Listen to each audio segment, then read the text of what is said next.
Dealing with the condition itself is not enough. Dear Mr. Massa, I'm just trying to mind my own business. What's the matter? It's just another day, another black king captured. I'm about to lose my brain, stuck inside this ghetto rapture. I got a lot of smoke. If you want it, you can have it. They want a hat trick, but this is black girl magic. Ain't talking about the kind that'll make you disappear, but I'm talking about the power of the melanin within. Ain't looking for trouble, but I'ma say this one time. I put two dukes up if you try to touch mine. We still want justice for Samir and Trayvon. You say you don't see color, but racism ain't blind. They targeting little kids whose skin look just like mine. So I'm paranoid, it's a war zone outside. And I'm a black queen, so if you ask me to step out of my car, you gon' have to snatch me. Cause I ain't going no damn well. Had to spend my whole life living unfair. Ancestors got my back and they right here. You can never understand, it's a nightmare. Living in my black shoes by the black rules. You can keep your handshake, I don't dap coons. The white man will go nuts if he cash you. But you all on his side like a damn fool. Make it make sense. We are oppressed. Queen. We are exploited. We are downtrodden. Make it make Queen. We are sense. denied not only civil rights, but even human rights. Ahmadiyyah. So the only way we're going to get some of this Ahmadiyyah. oppression and exploitation Queen. away from us or aside from us is come together Queen. against the common enemy. Who taught you to hate the texture of your Ahmadiyyah. hair? Who taught you to hate the color of your skin? Ahmadiyyah. Parents, pay attention to the books, the school system, even to your little children. Lies mixed with wisdom. His skin too bright, so he was blind to the prison. My skin just right, so I collide with division. You trying to pray to God, but we tired of religion. No savior saving, we got to save our savings. We used to pay miss, how we gon' make the slave rich? But who's to blame, and tell me why you complaining? We need a team effort just to rule the nation. Like a bad relationship, missing communication. We missing moderation. They're trying to get a poison to my population. No reparations. I'm getting tired of Satan. We are oppressed. I'm Queen. getting tired of waiting. We are downtrodden. Queen. We are denied not only civil rights, but even human rights. Ahmadiyyah. So the only way we're going to get some of this Ahmadiyyah. oppression and exploitation. Queen. All right, Grand Rising, everyone. Thanks for tuning back in once again to the original Queen Ahmadiyyah Shakur show. I'm your host, Queen Ahmadiyyah Shakur, and this is your morning wake-up call. So as you're coming in, please feel free to go ahead and subscribe to the channel if you haven't done so already. Be sure to click that notification bell and click the word all so you're notified each time the Queen Goddess goes live. Now, before we get into it, let's have a brief word from my sponsor at 12 Tribes. Do not buy 12 Tribes on Earth hair growth oil and hair magic elixir unless you want super healthy, gorgeous hair that grows. They have a whole line of amazing hair growth products, including hair growth leave-in conditioner spray, hair growth shampoo, hair growth spray, and hair growth butter. I'm starting to sense a theme here. They include quality natural ingredients. They smell amazing, and you can see the results for yourself.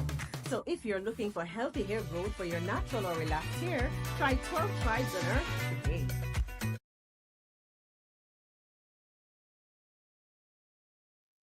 Okay, so don't forget you can purchase 12 Tribes hair oil at Etsy.com. Just look for Lisa Crafts. You can also find it at Walmart.com. All right, so let's see who all is in here. Buckhorst DC, Miss Alice, Pearlie is here. All right, Miss Sheila, Eric is in the house. All right, DJ Big Six, Anita Harrell. All right, let's get into it. Shout out to all my loyal royals and everyone tuned into the Queen. I see you, Lorraine. Okay, Desmond is in the house. Shout out to my moderators for putting in work. Okay, let's get this party started. Everybody hit that like button, please like and share. Also, don't forget to double check and make sure that you're still subscribed, especially if you have not been receiving your notifications. All right, hey, pretty wings, Lady Painters in the house. Okay, so let's get into it. Lorraine Clark, Alice is here. Okay, so with that all being said, hey, Ladybug, let's talk about it because Trump thinks he is so darn smart. Okay, now what does he think he is up to? This is nothing more than a political stunt. Okay, so Trump, hey, G from the land, Trump has actually released the MLK files that nobody asked for. Okay, this is all just clearly a distraction. That's right, Audrey said definitely a diversion. You already know. Okay, Leon talking about the Queen is on her way. Honey, the Queen is here. Okay, so let's get into it because nobody asked him about MLK. Where's those Epstein files, sir? Okay, let's not get off topic here. Okay, let's not do that. So let's talk about it. And then also, Whoopi Goldberg got dragged through the mud and filth for saying that she didn't think that the files existed. Now, Whoopi, I'm gonna need you to sit down and have several seats somewhere because it's your name on the list. Now I have questions. Okay, so let's get into it. Let's get into it. Likes up, everyone, please like and share. Now, Trump administration releases FBI records on MLK despite the family's opposition.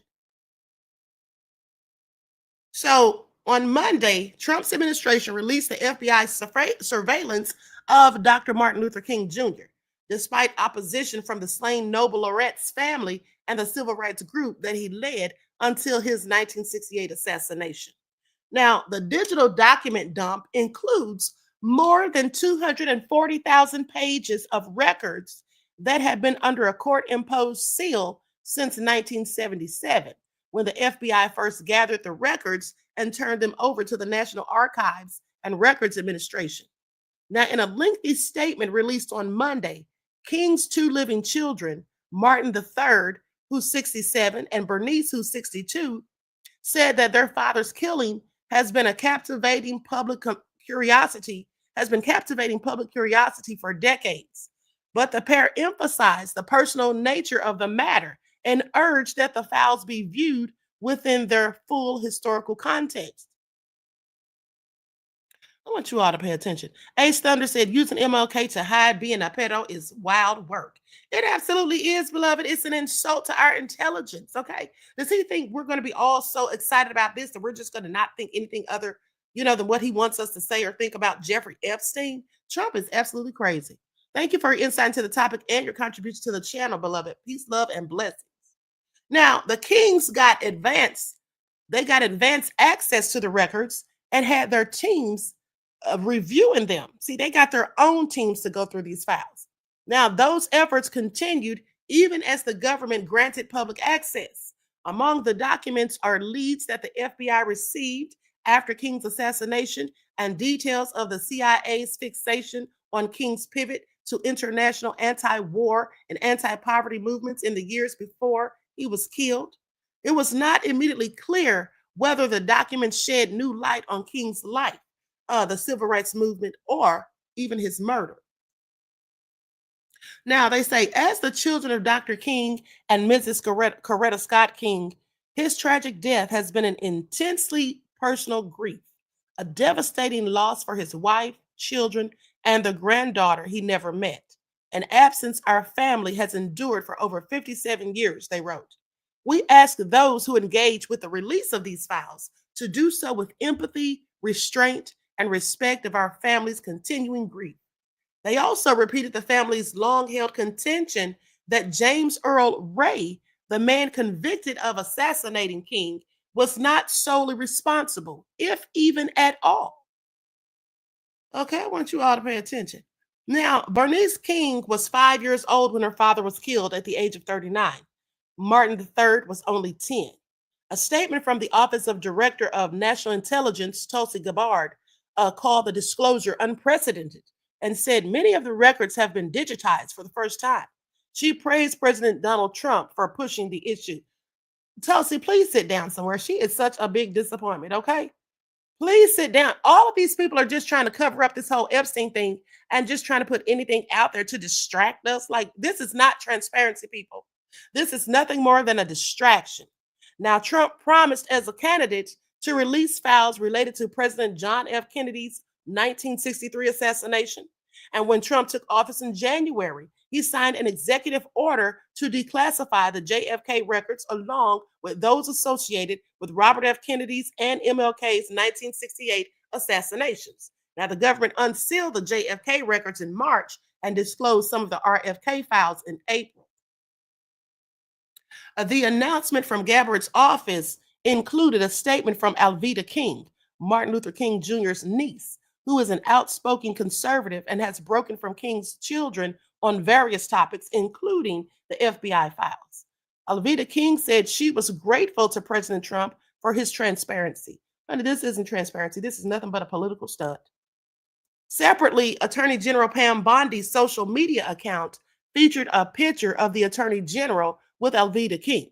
Now, besides fulfilling Trump's order, the latest release means another alternative headline for the president as he tries to mollify supporters angry over his administration's handling of records concerning the trafficking investigation of Jeffrey Epstein, who deleted himself behind bars while awaiting trial in 2019 during Trump's first presidency. Now, Trump last Friday ordered the Justice Department to release grand jury testimony, but stopped short of unsealing the entire case file. Well, he's not going to do that. And remember, he said Bondi could decide whatever she thought was credible. Okay, so they're going to pick and choose. Now, Bernice King and Martin Luther King III did not mention Trump in their statement on Monday, but Bernice King later posted on her personal Instagram account a black and white photo of her father looking annoyed with a caption that read, "Now do the Epstein files." Okay, I know that's right, honey. He's not even distracting them. Even they want to know what's in the Epstein files at this point. And some civil rights activists did not spare the president. They say Trump releasing the MLK assassination files is not about transparency or justice. This is what Reverend Al Sharpton said. Now, because we know Bobblehead had to have a few words to say. He had to get himself out there to get him some clout, honey. Please pay attention. We never hear from him when it's anything significant going on, okay? And where's his church again? But let me continue.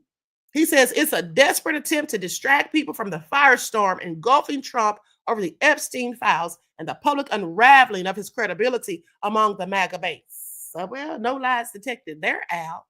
Okay, and very seldom do I agree with Al Sharpton, but at this point, I have to. Mel says Bondi is a hypocrite also. Of course she is, and a liar.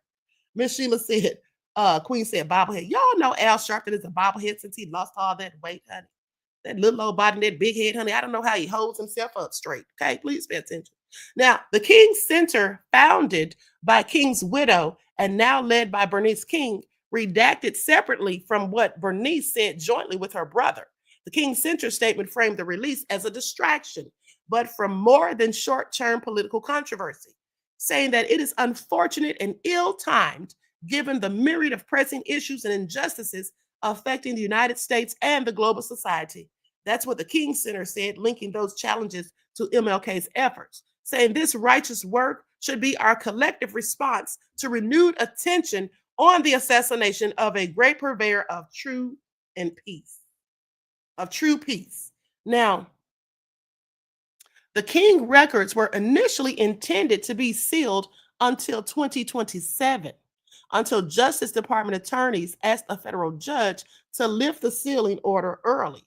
Scholars, history buffs, and journalists have been preparing to study the documents for new information about his assassination on April the 4th of 1968 in Memphis, Tennessee.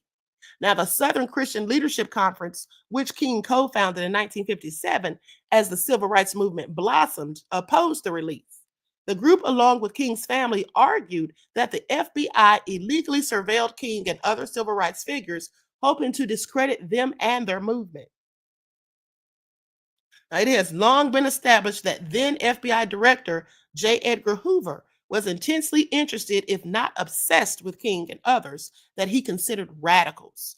FBI records released previously show how Hoover's bureau wiretapped King's telephone lines, bugged his hotel rooms, and used informants to gather information, including evidence of King's extramarital affairs. They say he was relentlessly targeted by an invasive, predatory, and deeply disturbing disinformation and surveillance campaign orchestrated by J. Edgar Hoover through the Federal Bureau of Investigation. Okay, this is what the King children said in their statement. They say the intent was not only to monitor, but to discredit, dismantle, and destroy Dr. King's reputation and the broader American civil rights movement. These actions were not only invasions of privacy, but intentional assaults on the truth, undermining the dignity and freedoms of private citizens who fought for justice, designed to neutralize those who dared to challenge the status quo. Now, the King said that they support transparency, or the Kings said they support transparency and historical accountability, but object to any attacks on their father's legacy or attempts to weaponize it to spread falsehoods.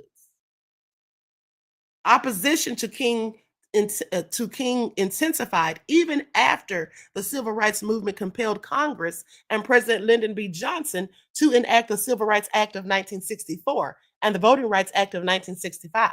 After those victories, King turned his attention to economic justice and international peace. He criticized rapacious capitalism and the Vietnam War.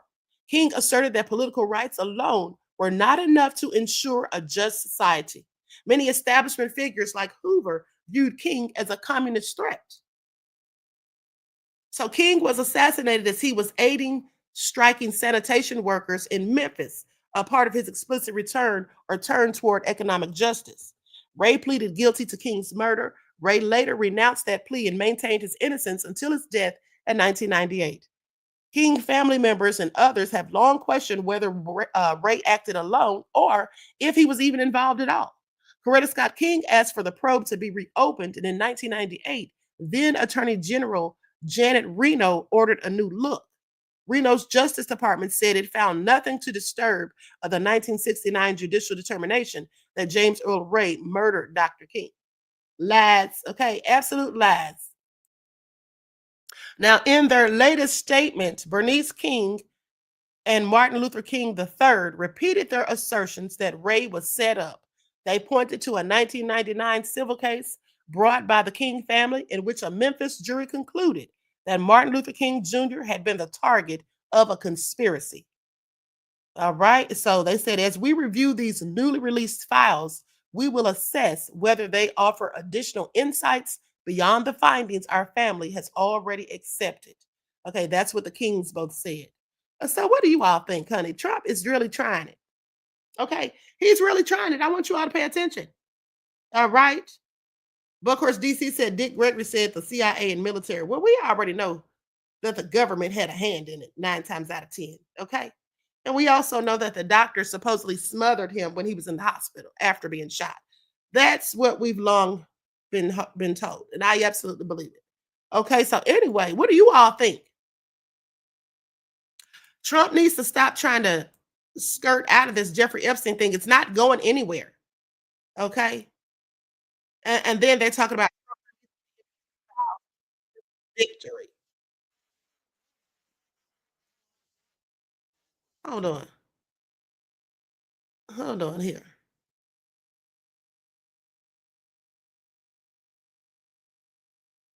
Hold on, beloveds. I'm looking over this Fox report. Hold on to see if I want to go through this.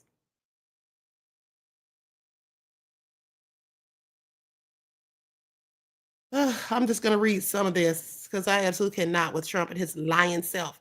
And wait till we get into the insider trading thing that's going on, honey. I don't know what they're up to, but it's clearly nefarious. Okay, so President Trump did not cave to pressure from the intelligence community or permanent Washington. He stood with the people.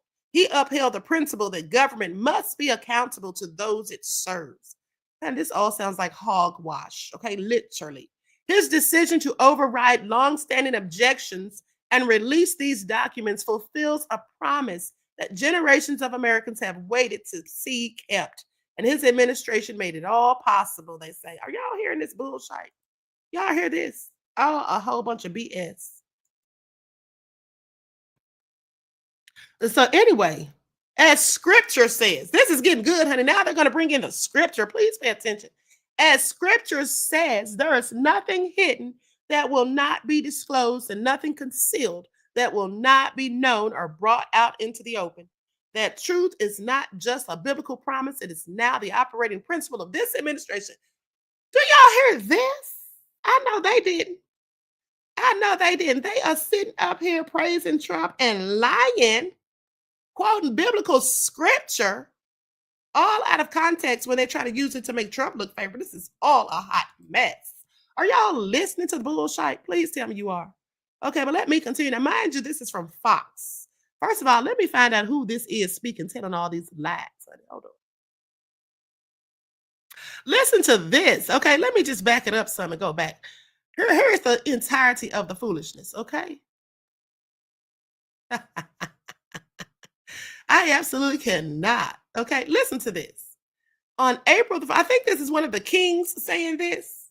It has to be, hold on. Now, I need y'all to listen. This is all sounding real crazy. On April the 4th of 1968, my uncle, Dr. Martin Luther King Jr., was taken from us in a tragic act that forever changed the nation and ignited a powerful call for justice and equality. He and my father, Reverend A.D. King, fought side by side in the civil rights movement, not only as brothers by blood, but as brothers in purpose. Together, they shared a dream rooted in the belief that we are one blood, one human race. Now, this has to be Alveda King, Dr. King's niece. That's who this sounds like. Anyway, goes on to say, because remember, they said she's a conservative. As my uncle once warned, we must learn to live together as brothers or perish together as fools. That warning rings truer than ever. Well, here's the thing. I'd rather live as a damn fool than be living as Trump's brother or sister or anybody that even knows Trump remotely, okay? Because he's nothing but a liar who lies. But let me continue. Yeah, this is definitely Dr. Alveda King praising Trump. Is she out of her damn mind? I bet Dr. King is rolling over in his grave, honey. But anyway, I haven't even gotten in my darn grave, and I'm about to roll over just listening to the bullshit. Goes on to say, he was a man of peace, a minister of the gospel, and a dreamer whose only weapon was the truth. His death left behind not just grief, but deep and lasting questions about who was truly responsible, what the government knew, and why so much of that knowledge was kept hidden from the American people. For decades, efforts to uncover the full truth have been stalled. In the 1990s, Congress passed the President John F. Kennedy Assassination Records Collection Act, which led to the release of some documents related to both JFK and MLK assassinations. But those files were often incomplete, heavily redacted, and sanitized under vague claims of national security or foreign intelligence sensitivity. What was meant to provide answers only raised more suspicion, as key names, connections, and timelines remained obscured. That has now changed, she says.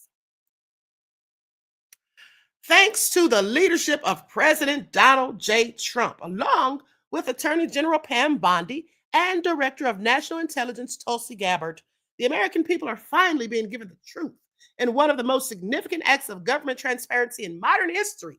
More than 300,000 pages of long classified documents related to my uncle's assassination have been declassified. Do y'all hear this? I wonder how much Trump paid her. I wonder how much. Okay. Ooh, honey, this is all so sad. She is really bad at it. I mean, she sounds like Candace Owens, but let me continue. This is not a symbolic gesture. That's exactly what it is. Okay, please pay attention. Okay, that's exactly what it is, a symbolic gesture. This is not a symbolic gesture, nor is it a political stunt. Of course it is. It is leadership. The newly released files include detailed FBI field office reports from across the nation. For the first time, the public can read uncensored correspondence between agencies and Congress, revealing how bureaucrats delayed or canceled information that the American people had a right to know. So why now? Because Trump's trying to hide the Jeffrey Epstein files and sweep it under the rug. Because the excuses have expired, she says. The justifications for continued secrecy are no longer applicable. More importantly, because the American people deserve honesty, our trust in public institutions has been damaged, not by what we've learned, but by what we were never allowed to see. President Trump did not cave to pressure from the intelligence community or permanent Washington. He stood with the people. He upheld the principle that government must be accountable to those it serves. His decision to override long-standing objections and release these documents fulfills a promise that generations of Americans have waited to see kept. And his administration made it all possible. Are y'all listening to this bullshit? I almost gagged, literally. Literally. Are y'all listening to this? Mission's Vision says she's overdoing that thank you raccoon speech. Okay. I am so done. I am absolutely done. But let me continue because, honey, she is not finished yet.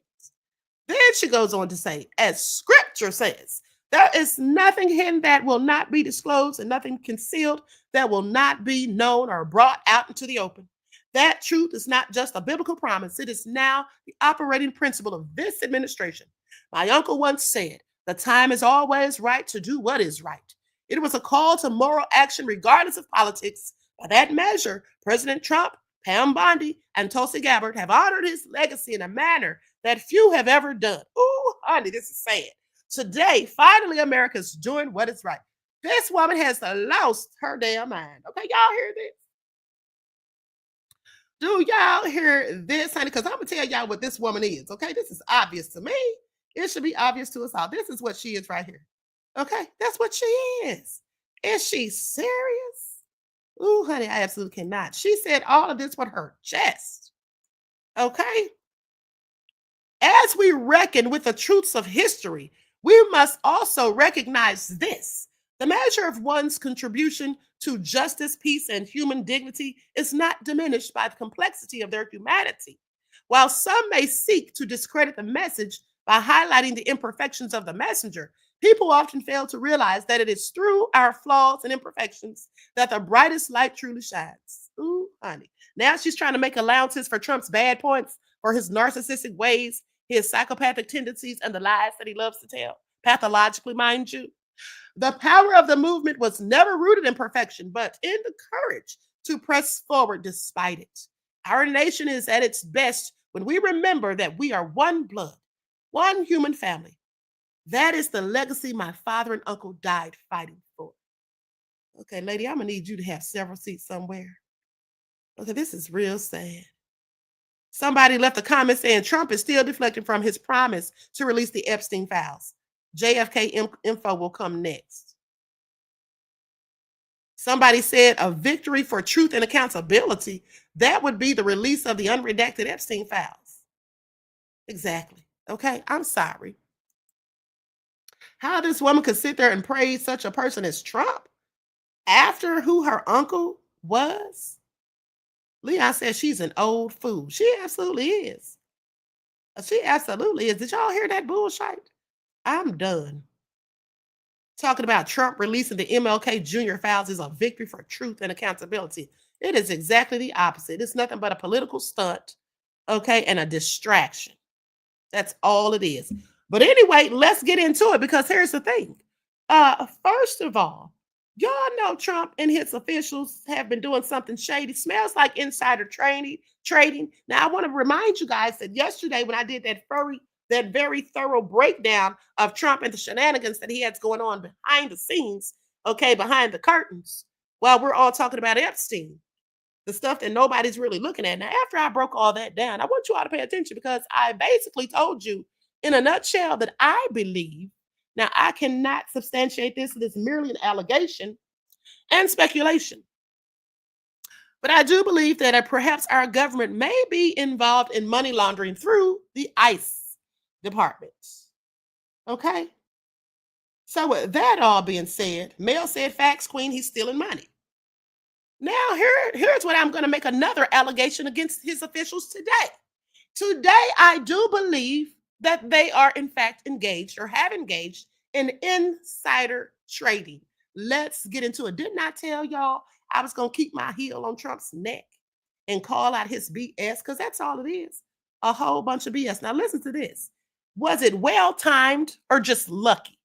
Top Trump officials' stock sales clustered before tariff news.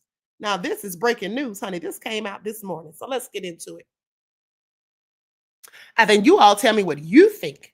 Several top Trump administration officials happen to have sold off stock. Okay, they sold off their stock market holdings in the days leading up to the president's announcements of sweeping tariffs that sparked fears of a global trade war and rattled financial markets. Sales by top officials, including cabinet members, mind you, their deputies, and even senior White House officials, were clustered in 2 10-day periods leading up to President Donald Trump's major tariff announcements, February the 13th and April the 2nd.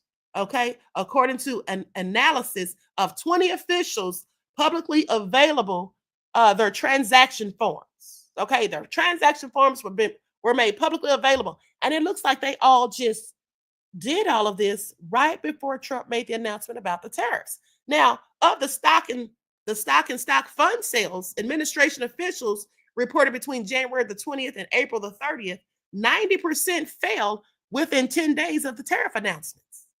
Y'all think that's just a coincidence? Now, the February 13th announcement had little immediate impact on the markets, but stockpiles plummeted after April the 2nd. The markets have recovered since April the 9th, when Trump paused the tariffs and the S&P 500 index was up to about 7.5% for the year as of July the 21st.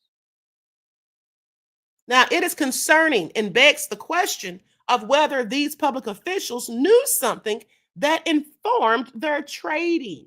This is what Dylan Hedler Gaudet, acting vice president of policy and government affairs at the Project on Government Oversight, which is a nonpartisan government watchdog group based in Washington, D.C. He said, "We don't know whether they use any private knowledge to benefit. That would require at least some Justice Department inquiry." Yeah, you really think that's going to happen? Because all of these people are under Trump's boot. So I just find this all interesting, okay? I find this all interesting. Now, I'm going to share my screen so you all can see this graph. Because I absolutely think there was insider trading going on. This is not by happenstance. Okay, they're not going to convince me it was. Look at that. Look at that. This is February the 13th when the tariff plans were announced. This is April the 2nd when the figures were announced, the tariff figures. Okay, so clearly they knew something. They absolutely knew something. And who could have given them that knowledge or information? Please pay attention. Honey, Trump is running this government like a whole mob boss, like I told you all. Now, trades compiled with ethics rules, and did not rely on non-public information, according to spokespeople for several of those in the analysis. Others did not respond, to requests for comments. They say insinuating this was anything other than an ethically fully compliant transaction required for government service is dishonest and demonstrates a lack of understanding of both how markets and our ethics laws work. This is what Katie Martin, a spokeswoman for the Department of Interior Defending Trades, reported by Interior Secretary Doug Burgum. Now, Burgum and several other officials face deadlines to divest their holdings to serve in the Trump administration. And USA Today found no evidence that any of these trades were made based on non-public information. Such a connection is hard to prove. This is according to ethics experts who say, but they say they recommend officials avoid even the appearance of any impropriety. Now, on February the 13th, Trump announced plans to impose tariffs on countries worldwide. Then on April the 2nd, which Trump dubbed Liberation Day, he unveiled specific tariff figures on countries across the globe, triggering a broader market sell-off and raising fears of a recession. Now, the early February spike in sales was in part driven by divestments by Transportation Secretary Sean Duffy and Burgum. The late March flurry includes sales by Troy Edgar, Deputy Secretary at the Department of Homeland Security, Defense Secretary Pete Hegseth, and Keith Soderling, Deputy Secretary at the Department of Labor. So what do you all think about this?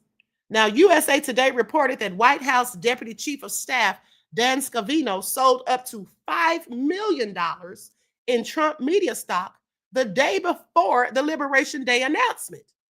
Now, really, we're going to sit here and act like this is normal, like this is just happenstance. He sold up to $5 million in Trump media stock the day before the announcement. Please pay attention. Definitely shady. And Attorney General Pam Bondi sold a similar stake on the day of the announcement, which came after markets closed. A handful of sales before Trump's tariff announcements also came from Health and Human Services Secretary Robert F. Kennedy Jr. and Housing and Urban Development Secretary Scott Turner, as well as White House counsel David Warrington and Sergio Gore, Director of the Office of Presidential Personnel. Well, isn't that something? Isn't that something? It looks like a bit of insider trading has been going on here. Okay, that's what it looks and sounds like. Okay, I find it all interesting. Clearly, somebody knew something. That's just my opinion. Stock sales by several Trump administration officials clustered near tariff announcements. Senate confirmed officials typically have a 90-day deadline to divest certain holdings. These 7 officials reported more than 200 stock sales from Inauguration Day through each official's deadline. Each sale represented as a dot below is a sale of a stake in a company or fund. Gray circle shows that the total value of sales on that day. Okay, administration spokespeople told USA Today the sales followed all ethics rules. Yeah, of course you're going to say that. I bet they did. So let's share this on the screen. Ooh, honey, this is all a hot mess. Trump is just doing more dirt than I can even think of. Y'all hear this? This is y'all's president, Donald J. Trump. Okay, y'all voted for him. This is them right there. Okay, guilty. If I had to make a ruling, look at it. All of these confirmations. And then February 13th, tariff plan announced. Another one, April the 2nd. Look at Hegseth, Duffy, Burgum, 7.6 million, 750,000, 715,000. You got Turner, you got Kennedy. Y'all see that? Yeah, that's very interesting indeed. Okay, these people are so full of it. They are so full of it. Now they say it's hard to prove. Spokespeople for Duffy, Burgum, Edgar, Kennedy, Bondi, Warrington, and Soderling responded to questions by saying the divestments had nothing to do with the tariff announcements. Hegseth did not respond to USA's Today's request for comment. I bet he didn't. I bet he didn't. Okay, he's the one that already leaked the war secrets. Now, after ProPublica first reported on Bondi's April 2nd sale, Representative Jamie Raskin, a Maryland Democrat, sent a letter to the Justice Department Inspector General urging an investigation into whether Bondi or other DOJ officials engaged in illegal insider trading. This stock sale had been in the works since Attorney General Pam Bondi's nomination process in constant consultation with the Department of Justice's Ethics Department and the U.S. Office of Government Ethics. According to DOJ spokesman Gates McGavick, this is what he said in a written statement to USA Today, saying any implication that it was somehow tied to tariffs is an outright lie. Yeah, okay. Seeing how they're lying about the Epstein files and calling it a whole hoax scarcely makes me believe that there's any truth to what they're now saying, okay? Now let's go to this letter that in fact was written to the Inspector General. I'm going to share my screen. These people are low down and dirty. Okay, this is the government. While everybody is out here suffering, okay, everybody's fighting and scratching for survival. But meanwhile, they're out here allegedly committing insider trading. So here's the letter that was written. Okay, from or to the Inspector General, May the 20th of 2025. Dear Inspector General Horowitz, on April the 2nd of 2025, Attorney General Pam Bondi sold between $1.25 million and $5.5 million worth of shares and other securities in Trump media. Now, that evening, after the markets closed, President Trump announced sweeping tariffs against nearly every country in the world.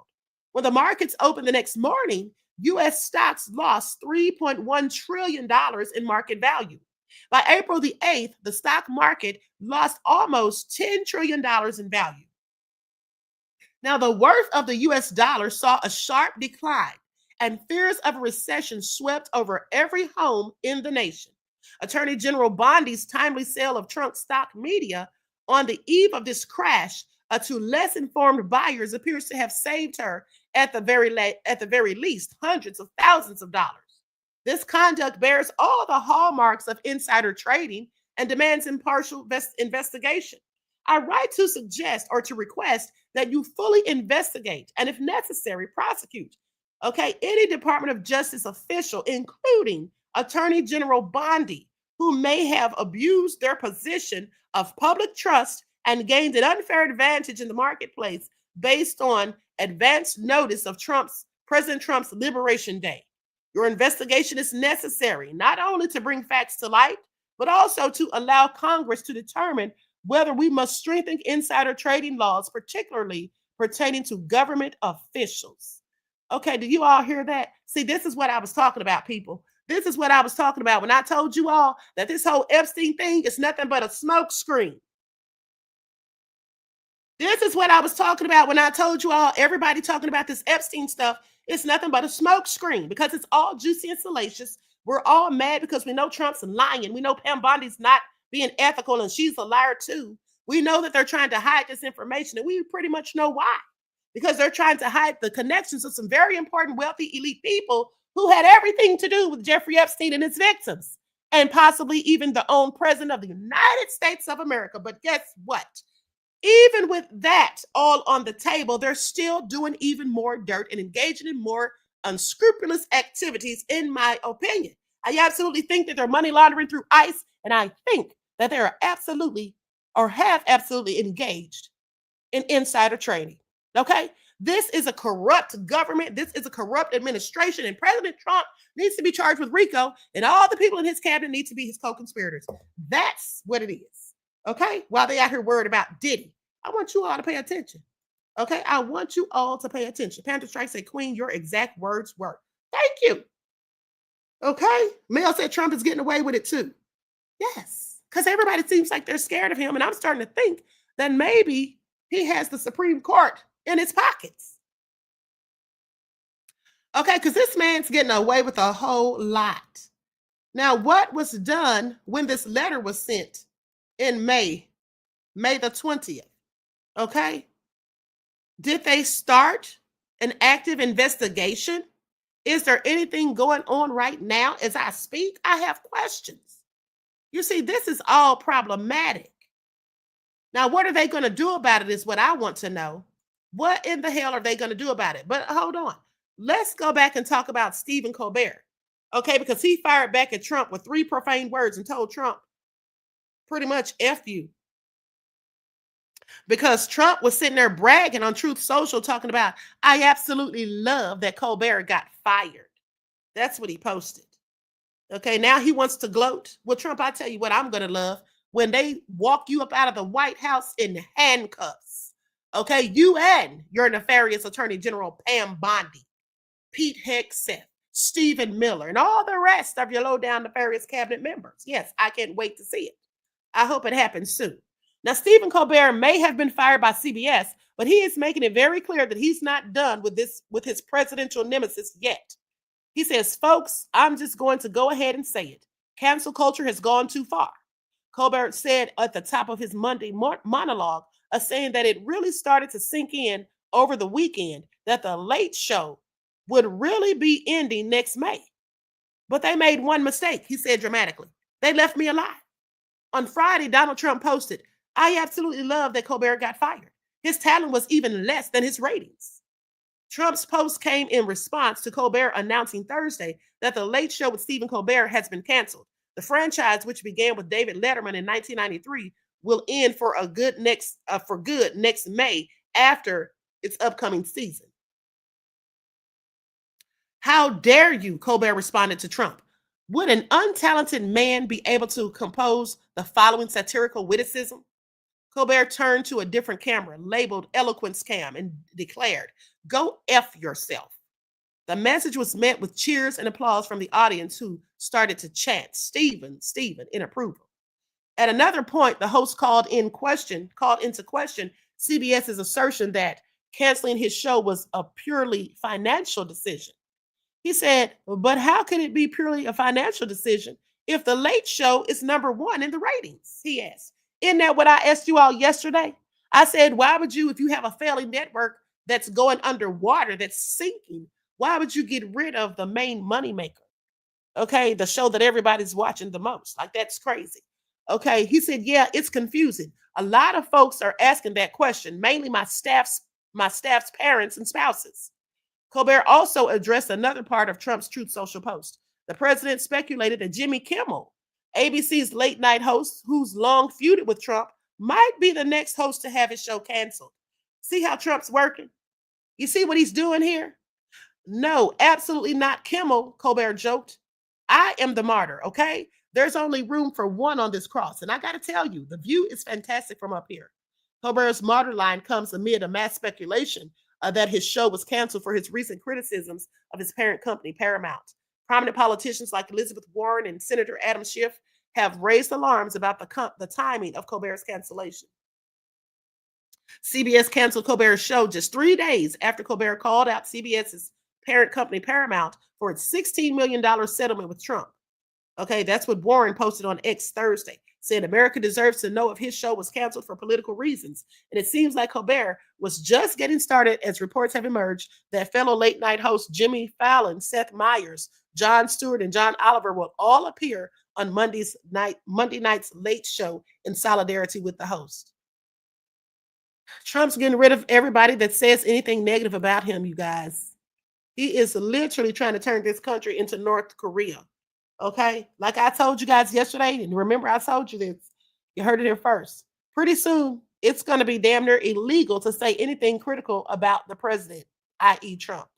Okay? But now let's move forward and let's talk about Whoopi Goldberg. Let's talk about Whoopi Goldberg because she's been getting backlash.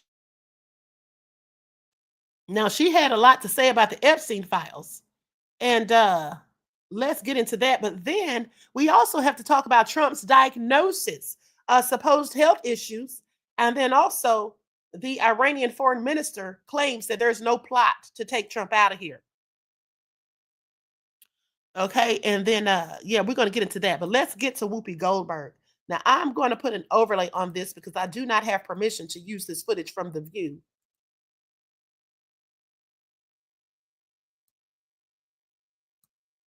All right. Likes up, everyone, please. Like and share. Thank you in advance.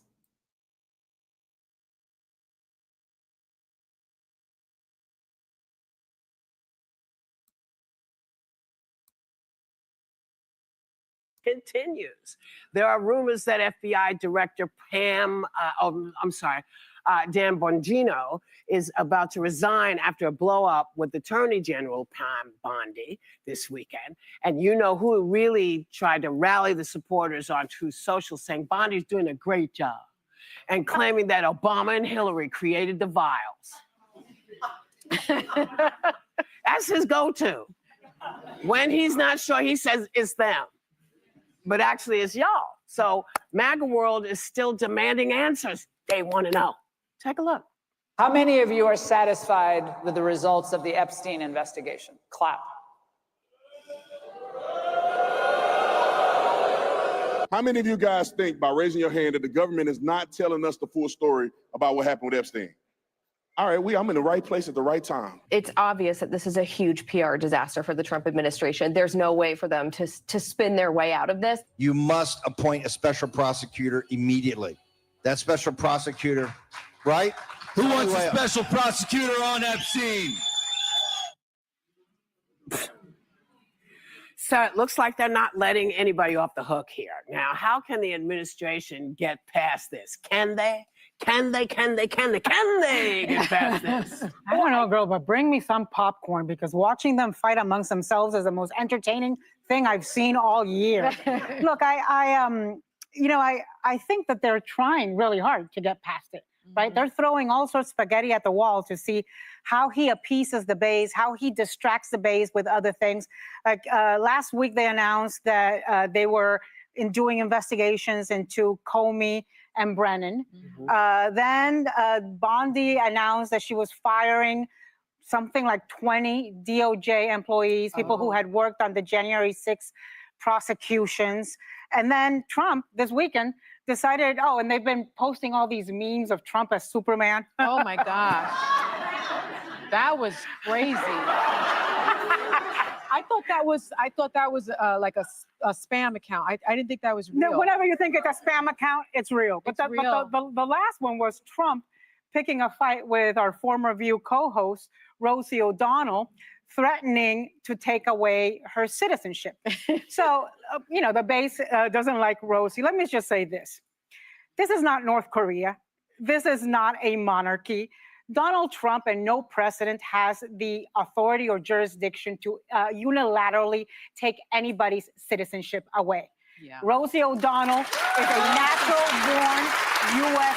citizen, born in Long Island in 1962.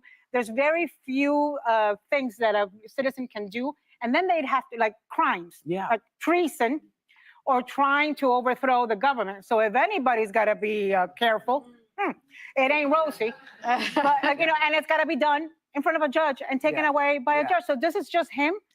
So you think this is him look at trying the shiny to object I'm throw throwing stuff here. up? Yeah. But I think this is the biggest fracture in MAGA that we've seen to date. But I actually think that people well beyond Trump followers care about this. They want to understand what happened with Jeffrey Epstein and what the government knows. And what I think is interesting is Pam Bondi did not release that memo last week, basically saying there's nothing to see here. There's no client list. I'm confident saying without the White House's knowledge. And the way that this would work is the White House would at minimum be tipped off that this information is going out. And the president of the United States, if he wanted to do what his base is asking for and release any remaining evidence that there is about Jeffrey Epstein, he would have the authority to say, no, Pam, release it all. So then enter Dan Bongino, the deputy FBI director, who's threatening reportedly to resign over this. He's misreading the room. Pam Bondi is doing what Donald Trump wanted her to do. And the two things that stand out to me are this. There's sort of this thought that maybe Trump is somehow implicated and that's why we're not getting this information. But all of this existed for the entirety of the Biden administration. So the idea that if there was damning evidence about a former and potentially future president engaging in the worst crimes, I would think that would have come out. Yeah. The second that stands out to me is I'm going to have to disagree with her on that. She said if there was something in there during Biden's administration, if there was something about Trump, it would have come out. Well, not if Biden was involved in it too. Not if other people of power and political in the political sphere were involved in it too, which is exactly what I think. Okay, let's not act like we didn't see Biden's name on that flight list, the one that they claim is fake. We saw him and Trump's name on there. So there's that. But let me continue. Allegedly. Donald Trump never really talked about Jeffrey Epstein. I looked it up. It was maybe 5 times in close to a decade.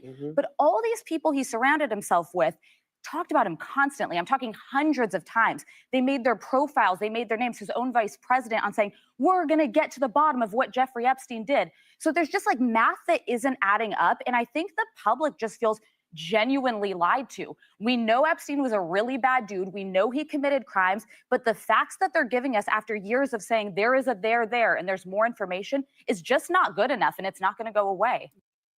All of these people that are acting like this is just crazy, that there's no list or there's no files to be seen or viewed or whatever, they sound crazy as hell. And I want you to really ask yourselves, why are they sitting here lying?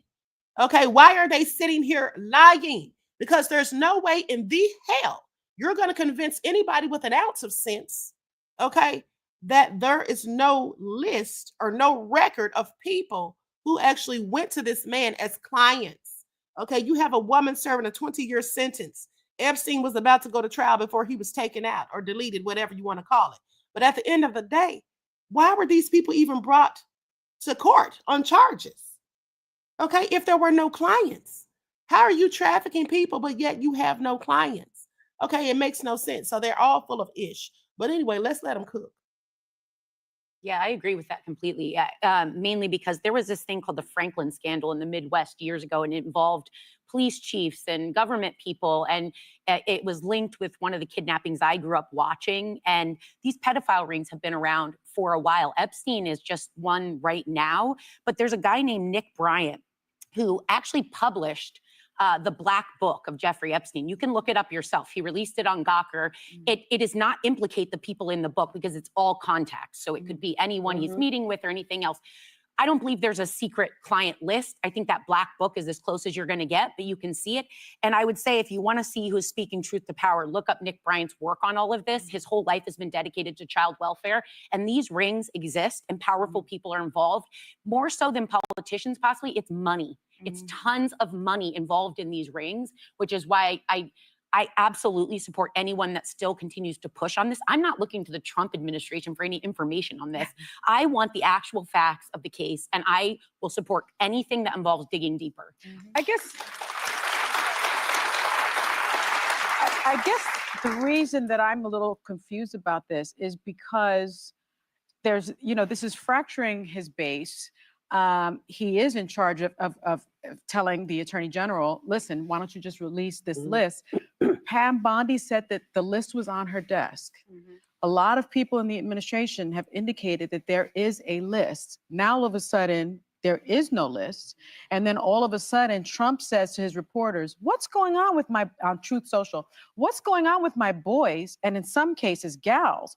We have a perfect administration, the talk of the world, and selfish people are trying to hurt it all over a guy who never dies, Jeffrey Epstein. So now he's calling his supporters selfish. He's trying to make this go away. Yet in 2002, he told New York Magazine, I've known Jeff for 15 years. He's a terrific guy. He's a lot of fun to be with. It is even said that he likes beautiful women as much as I do. And many of them are on the younger side. Didn't I just tell you all this just days ago? Okay, now he wants to act like he doesn't know anything about Jeffrey Epstein, please. Yeah, ew, right? So he said that.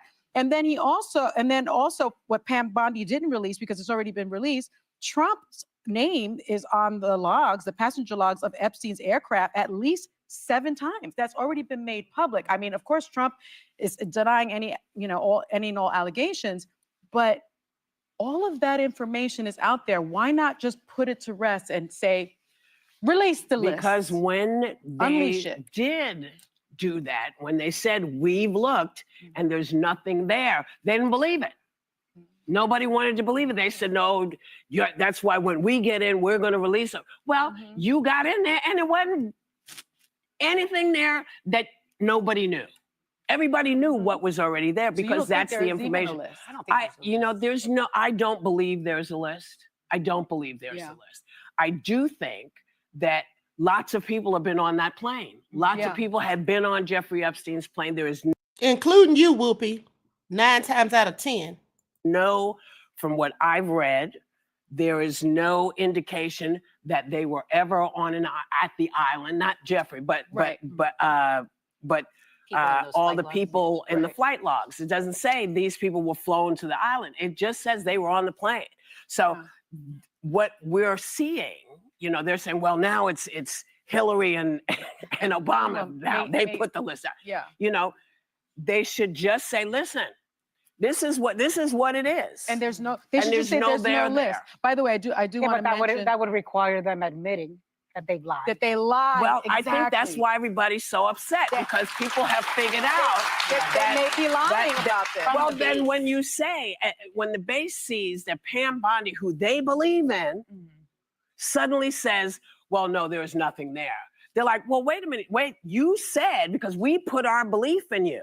And once that crack begins, other cracks start showing up. The trust in the government. I just want to mention that after Epstein's arrest, Trump said, I wasn't a fan. I had a falling out with him a long time ago. Yeah. I mean, that, and maybe they did. Who knows? But now anything you say is suspect because nobody believes you. Yeah. Right. And that's the problem with lying. That's the problem. Okay, so you all heard that. This is all just a mess, okay? Whoopi sounds crazy. Sounds like she's caping for Trump, in my opinion. And she's saying she doesn't think there's a list. Well, I think there is a list, okay? Because they promised they were going to release the list. All right? So clearly there is a list. They didn't just say that for nothing as far as I'm concerned. And like I said, Jeffrey Epstein supposedly gave a judge 100 names before he was found dead in his cell, okay? Whose names were on that list that has been sealed? Trump, you can't tell us about that. Okay, please miss me with it. Trump's vein diagnosis gives rare glimpse into health issues. Okay, let's talk about it because this came out today. The White House's announcement that President Trump has a common chronic vein condition marked a rare glimpse into the health of the oldest person to be elected U.S. president, whose campaign and administration have long projected him as the picture of strength and vitality. Trump, age 79, has chronic venous insufficiency, according to the White House physician. The condition occurs when a person's leg veins struggle to pump blood back to the heart, causing blood to pool.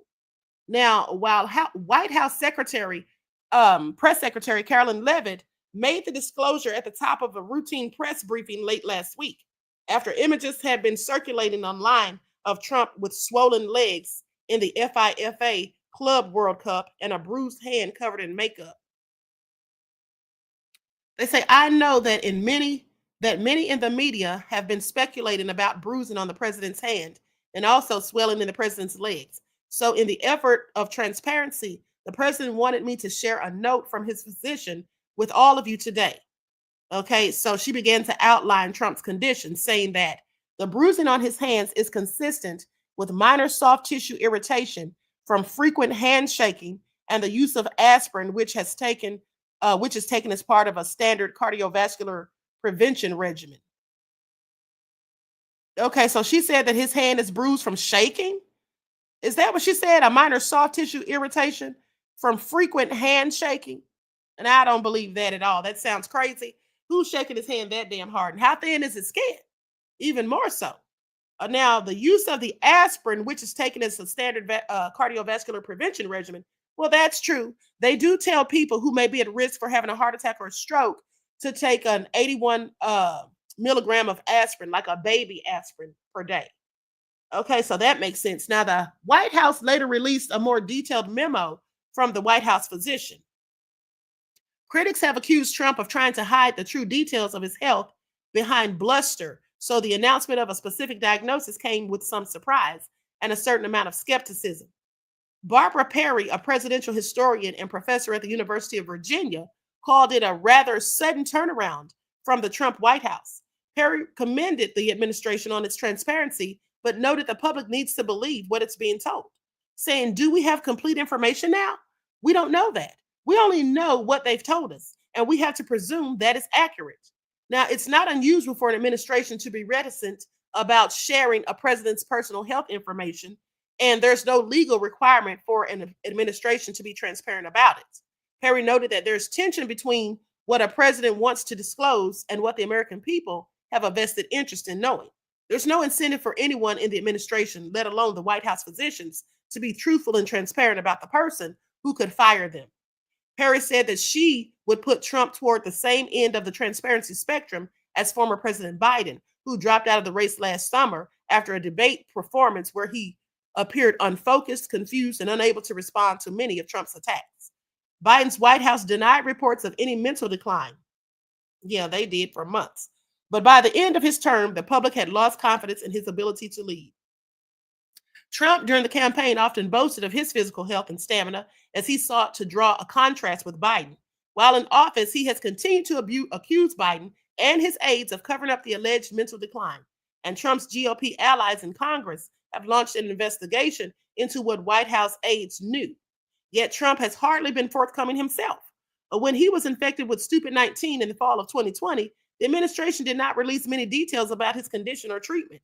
His physician, Sean Conley, repeatedly downplayed the seriousness of the illness. It wasn't until months later, after the publication of a book from former Chief of Staff Mark Meadows, an investigation by the New York Times, that the public learned just how seriously ill the president was. Trump, during the campaign, pledged to release his medical records, but then did not even share basic health data. Like much of Trump's medical history, the information that has been released has been largely hyperbolic. Okay, so with that all being said, what do you all think? Is Trump lying about his health condition? I mean, do you think that there's something going on with his veins, so to speak, that basically, hold on, you guys, hold on. That basically, there's something going on with his heart, maybe? I don't know. That's because that's what it sounds like. Sounds like he has some sort of heart condition. I mean, they're talking about the shaking of the hands. Like, that doesn't make any sense to me. That doesn't make a bit of sense to me. Okay.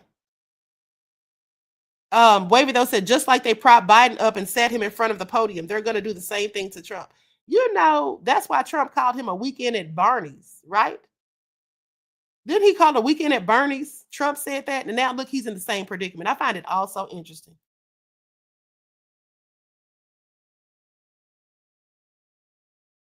Find it all so interesting, but let me continue.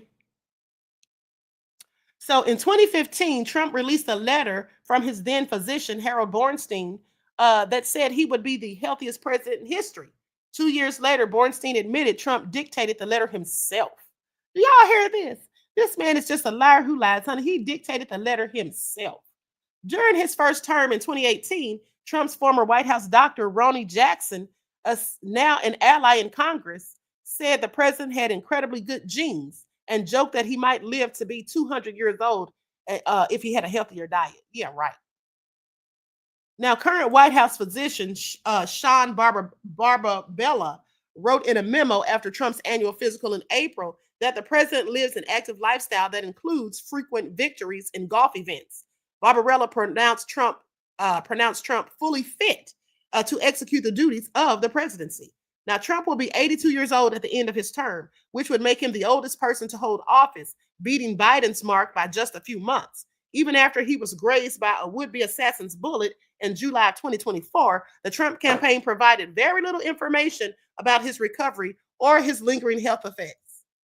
Okay, now Jeffrey Coleman, who served as former President Obama's physician from 2009 to 2013 and ran the White House medical unit for former President George W. Bush, said he thinks the current administration realized Trump's physical condition couldn't be hidden, saying that it's at least a breath of fresh air to see transparency about conditions that the rest of us could see already.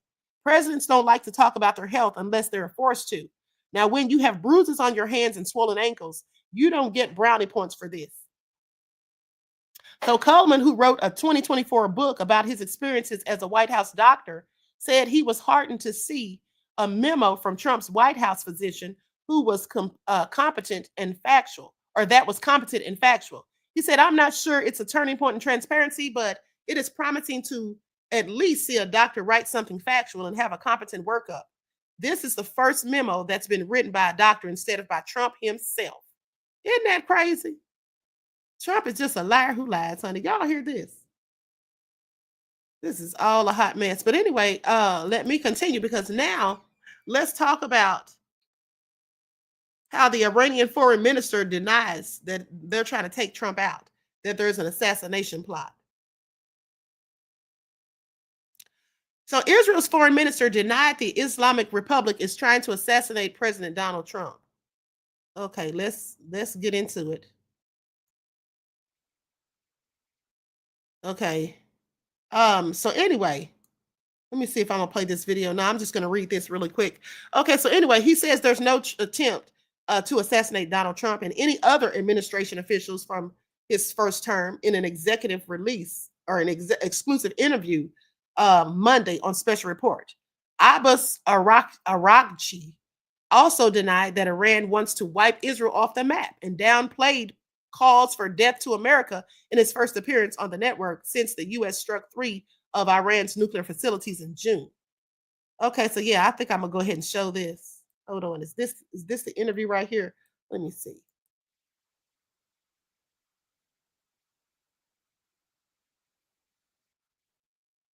Okay, yeah, here it is. I'm going to share my screen. We might as well just go ahead and watch this. I want to hear this for myself. Araghchi, how would you describe the state of Iran's missile program? You know, hundreds were used during the war with Israel, many destroyed. How would you describe the state of that? Well, I think we are in a good shape right now. The capability is still there. You know, our missiles are our most reliable means of defense. So we continue our missile program. Right now, it's still in a very good shape. We have a good number of missiles to defend ourselves. Is the Ayatollah in good health? We haven't heard from him in a long time. I met him today. He's in a very good shape and in a very good health. And I think, you know, the whole system in Iran is quite stable and strong. Mr. Minister, is Iran currently trying to assassinate President Trump, former Secretary of State Mike Pompeo, former Ambassador John Bolton, and other Trump administration officials in the wake of the death of Qasem Soleimani? No, we have never said that. Maybe some individuals here or there have said things like that, but that has never been Iran's official position. Mr. Minister, the Ayatollah has said death to America, and that means death to Trump. That is from the Supreme Leader. The New York Post had the Iranian fatwa crowdfunding effort claims to have raised $40 million for bounty on President Trump's head. The campaign, organized by a group known as the Blood Covenant, comes after multiple Iranian clerics issued fatwas or death warrants against Trump. So you can see why the administration is looking at some of these signals, saying that you are doing that. No, I think they are all propagandas. You know, we have always said, the Supreme Leader and other officials in Iran have always said that death to America is in fact death to the, hegemonic policies of the United States, not to the people of. Okay, I'm going to stop right there. I think we've heard enough because, first of all, they sound crazy asking that man that as if he's going to say yes. Okay, please pay attention. That's the dumbest thing ever. You think this man's going to sit here on national TV talking to the American media and admit that there is a whole plot to take out the United States president and some of his cabinet members? I mean, this is all crazy. Why would you even ask the question? Okay, why would you even ask? Make it all make sense. So anyway, let's talk about this because I find this interesting. Let's get into it. Listen to this. Liz Peek. Now, this is what she says about y'all's president. So Liz Peek says Trump could secure his place in American history with his bold immigration reform strategy. Says fixing our broken immigration system is a big lift, but history has shown this president is willing to go where others fear to tread. What's with all these people sitting up here praising Trump's no good nefarious self? Y'all don't find this all. Let's get into it. Okay. Because Trump's doing anything but. He's going to cement his place in history for being the most lyingest president ever in the history of the United States. And also for all his shenanigans, including hiding that Epstein list. Okay, that's what he's going to be known for, if you ask me. A group we rarely hear from. Take a listen to their thoughts on being called, quote, Nazis and their message to sanctuary cities around the United States. Paul, let me direct this to you because you've been working with ICE the longest. What's the difference between this administration and prior ones? Honestly, I can honestly say it's just more pace than anything. Our pace has increased in regards to how the administration and how many people the administration wishes to remove, how many people they wish to have in custody, things like that. But honestly, overall, the mission has remained the same. All right, so explain that to me. So under the Trump administration, they want to remove more people. Is that true? That's pretty much what I've seen. And of course, one is more active out on the streets. One is to be more visible. One ICE to actually represent the country in regards to showing that hey, we are out here arresting criminals. We're looking for individuals who are in our communities that should not be here. And in all honesty, that's pretty much what I've seen. I've just seen a significant increase in the activity that we've been doing. Yeah. So Anders, are people handled differently now than they were before? So in other words, is the procedure the same now as it was when you started 9 years ago under a different president in terms of the operation, who you go after, how you carry it out? Any difference now? Well, the only notable differences that I've seen from my perspective, since I work at the detention center, I've seen the situation change drastically in reference to we are now arresting more people and holding more people in custody rather than just releasing them out into the street. And to me, that's a milestone achievement because the more we keep people in custody, it helps us as case managers to enforce the secondary mission of ICE, which is deportation, removals. Releasing them under the previous, not to get too much into detail in the political spectrum, but the previous administration, we would release them under the humanitarian parole. Now that has changed. The moment this administration took over, that went away. More people are in our custody. More people are in detention. Our immigration procedure hearings with the Executive Office of Immigration Review is running smoothly, and we are seeing more deportation orders issued to criminal aliens, thus allowing us to remove them out of the country. So going back to your question, yes, there has been a drastic change, and that change has come in the form of more people being arrested and more people being deported rather than just released out into the streets. There was a directive on July 8th that said that people don't need a bond hearing, that they will be held, that they would be remain in custody rather than released and have a bond hearing. How is that happening operationally for you? What's the change as a result of that? I'm familiar with that because I'm a case manager at the Prairieland Detention Center, so I oversee the immigration efforts for cases that are under our custody. So the bond hearings remain the same. It's part of our due process in this nation, and it goes along with the due process of the constitutional laws that we have at the moment. So the bond process remains the same. Anybody in our custody can apply for a bond. Okay, so anybody can apply for it, but we don't know if the judge is going to grant it. That's how that goes. Okay, I want you all to pay attention. Now, with that all being said, I'm not going to play that whole video because it's like 11 or 12 minutes long. But I will say that Ken Lagone, the billionaire founder of Home Depot, recently said of President Donald Trump that, hold on, let me get rid of this pop-up. Okay, so he basically said that President Donald Trump, he said, I think he's got a good shot at going down in history as one of our best presidents ever. Honey, he must be clearly delusional. Okay, that's high praise from one of America's most successful entrepreneurs, and well-deserved. President Trump is on a roll. Okay, like it or not, this guy's getting things done. He's acting presidential.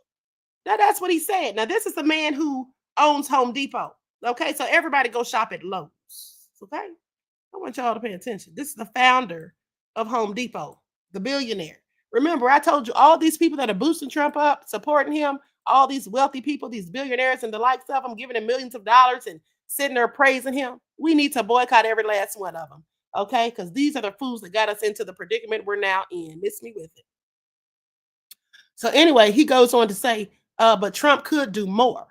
Truly consequential presidents have a signature issue that leaves our country profoundly better off. FDR created our nation's safety net, for instance, while Ronald Reagan ended the decades-long Cold War by defeating the Soviet Union. To join their ranks, Trump needs to more broadly address his signature issue and fix our dysfunctional immigration system. It's a big lift, but history has shown this president is willing to go where others fear to tread. President Trump should return to the immigration overhaul that he proposed in his first term. Many of the proposals, like ditching the diversity lottery, were popular, but Democrats refused to play ball. Since then, Democrats have been clobbered in an election where their unpopular backing of open borders and illegal immigration became the second most important campaign issue. Okay, they might be open to a deal. Meanwhile, the president's supporters applaud the drastic decline in illegal border crossings and his tougher stance on deportations, but the public overall is beginning to sour on Trump's immigration crackdown. President Trump's approval rating on immigration is dropping, and this is according to Real Clear Politics polling. He has gone from solidly in the black on the issue to now underwater. Trump's deportation sweeps have been vilified by Democrats and legacy media. Americans are worried the White House is going too far. Republicans claim that they support legal immigration. They need to show the country they are serious by working with the White House to draft policies that attract and keep the best and the brightest from around the world that provide a legal solution for the millions living in our country legally and that supply the seasonal workers that we need. So the GOP should drive this overhaul, or the next Democratic president will simply open the border again, as Joe Biden did. And our country will once more be overrun with people who do not pay taxes and who pose an undue burden on the communities who welcome them. All these issues are manageable, and the solutions can be sold to American voters. The priority is not to squash immigration, but to eliminate illegal immigration. Producing comprehensive immigration reform and pushing it through Congress will be contentious. Now, though in the past, Democrats favored border security and other common sense approaches. Now they do not support any restrictions on illegal immigration and even advocate for criminals in the country illegally. They have long believed that Hispanics support them on this, but recent trends suggest this is not true. A recent survey found that Hispanic men, for instance, are abandoning Democrats in droves. Okay, so do y'all hear this? They said they're abandoning them in droves. And so anyway, they go on to say that here are some critical elements of the program which changes who gets in and who's allowed to stay. Okay, so number one, instead of granting entry to the U.S. based on family sponsorship or chain migration, as they call it, or through the unpopular diversity visa program, which randomly selects 50,000 people from mostly poor countries to take up residence, establish a point-based merit system that prioritizes applicants who can contribute to the economy, Canada employs such a system called express entry that grades applicants on attributes like age, education, language proficiency, and work experience. Canada also accommodates refugees, but the economic pathway is by far the greatest, accounting for 58% of immigrants who 2 years ago. Okay, in 2019, President Trump called for such a plan. He still favors it. The second thing they say is allow illegal immigrants who have resided in the United States for 10 years or more and who have never been convicted of a crime a one-time chance to become registered legal aliens. Establish that they will never become citizens having come in illegally, but they will no longer live in the shadows and they will contribute more fully to our country by paying taxes. This is not amnesty, but the attainment of legal status, which should win the support of Democrats and the country. The third thing they say is securing the border does not eliminate illegal immigration, since about half of undocumented people in the U.S. have overstayed their visa. In addition to closing off illegal border crossings, Congress must demand that all employers use E-Verify, a free government-provided service to prevent people in the U.S. Illegally from working. Migrants who cannot work will go home. In addition, to help out employers, fix the work visa system. If we need more people to pick crops or staff resorts, increase the number of visas available. Now, the fourth thing they suggest is end birthright citizenship. Now, they say this policy, which has been abandoned by most developed countries, acts as a major incentive for illegal immigration. President Trump has proposed ending the automatic citizenship awarded anyone born in the U.S. Instead of leaving it up to the courts. Congress must codify the change. And the fifth thing, they say change the census so that only citizens are counted. Democrats in California and New York will howl as they will lose seats and power. But the founders of our country never envisioned that the 14th Amendment could be used to encourage illegal immigration. Okay, do y'all hear this? They say immigration reform has routinely failed to make it through Congress as both parties historically have campaigned off this wedge issue. Today, President Trump has the clout, the credibility, and the guts to push for change. Democrats are in the dumps, helping to craft a bipartisan agreement on one of our nation's biggest problems might begin their recovery. Both sides would benefit, as would the country. Okay, so what do y'all think? That's what Liz Peek had to say. That's what Peek had to say, honey. Okay? What do y'all think about that? D. Major says trickle-down economics was destined, a voodoo economics by President George Bush. Absolutely. Okay. Greta says pay for Trump $50 million for an automatic citizenship, another con and grift. Who get to keep the 50 million? Right. Was it 50 million? I thought it was 5 million, honey. Was it that high? Honey, this is all crazy and reeks of unethical business practices and definitely illegalities. Reggie says that worked back in the day when they were migrating here, their babies would get automatic citizenship. Exactly. Terrion says that was the Democrats' plan to use immigrants as their voting base. Facts. You already know it was, honey. They were trying to replace the black people who were falling off and pushing away from them with these illegal immigrants. That's exactly what the Democrats were doing. You know, both parties have their issues and all of that, but I have to say at this point, Trump is the most deadly and dangerous weapon that the United States has against the United States. I'm not saying he's dangerous to foreign countries or foreign lands. I'm saying that he, in fact, is a danger to us. Okay? And that's just the fact. So with that all being said, honey, I hope you all enjoyed the broadcast. Please like and share, subscribe to the channel if you haven't done so already. Be sure to click that notification bell and click the word all so you're notified each time I go live. And I hope to see you all on the next broadcast. I think I'll be coming back later on today about 6 with some Diddy information. Okay. So everyone, please like and share and subscribe. Enjoy the rest of this beautiful day. Each one teach one. That's how we grow and thrive. Do something productive, constructive, but never destructive. And always, beloveds, remember to keep the Most High first in your lives. Peace.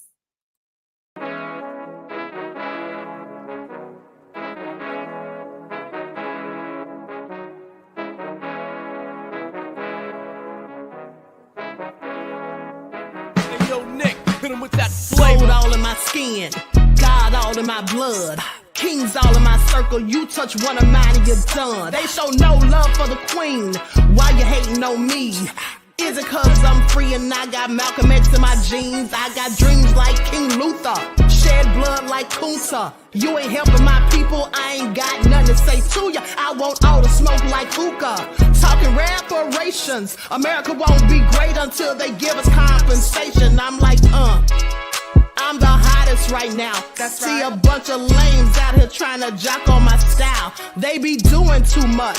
I'm the queen, it's too easy. It's like they all at Popeyes, how they be talking so greasy. Real slick. I just sit back and laugh while these haters get madder. So nefarious how they don't want my pockets with cheddar. And they can do better. These snakes in the grass can leave a bite on your ass, cause y'all be trusting too fast. I got my foot on the gas, other one on they necks. Dropping receipts on haters, you better show some respect. I'm never facing regrets, we only facing the threats. Running through every challenge like a relay, break no sweat. It's a cold game, so I got that blanket with me. Now that my people awaken, ain't no going to sleep. I do not play by my piece, this time I'm playing for keeps. You talking slick, but when I see you like them ends, we gon' meet. And I got gold all in my skin, God all in my blood. Kings all in my circle, you touch one of mine and you done. They show no love for the queen, why they hating on me? Is it cause I'm free and I got Malcolm X in my jeans and I got gold all in my skin, God all in my blood. Kings all in my circle, you touch one of mine and you done. They show no love for the queen, why they hating on me? Is it cause I'm free and I got Malcolm X in my jeans and I got